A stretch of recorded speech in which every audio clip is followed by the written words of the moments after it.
Res sva se dobro ujela, zato je tudi nastal tako dober podcast. Če ga niste pogledali, ga morate nujno pogledati. Kliknite tale komentar enkrat, pa še drugič, pa pridete na ta podcast, pa si ga poglejte. Že dolgo časa nisem toliko pohval dobil za nek podcast, kakor sem ga dobil za ta podcast za Tanjo, tako da to res poglejte. Drugače, kar se tiče pa Iskrc, jaz jih žal nisem videl, ne.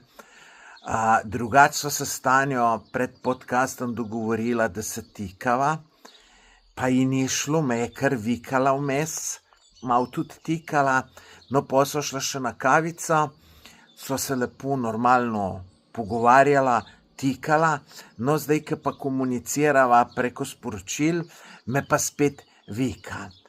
Kar seveda spoštujem, hkrati pa tudi vidim, da sem star, ne, ker zato me vika, ne. Drugače mi gre zelo na živce, ko te kar en pokliče, nikoli nisem videl, ne slišal za njega, pa te začne kar tikati. Meni se to ne zdi spoštljivo. Eni pravijo, ja, sem bolj odprt, pa pa tret, pa tako naprej. To je larifari. Verjetno pomanjkanje samozavesti, ne, da nisi zmožen nekoga vikati. Meni ni noben problem, nobenega vikati. Se zato nič manj pomembenega ali pa ponižanega počutim, tako da meni se zdi vikanje na začetku čist okej, ne. Vsaj nekaj časa.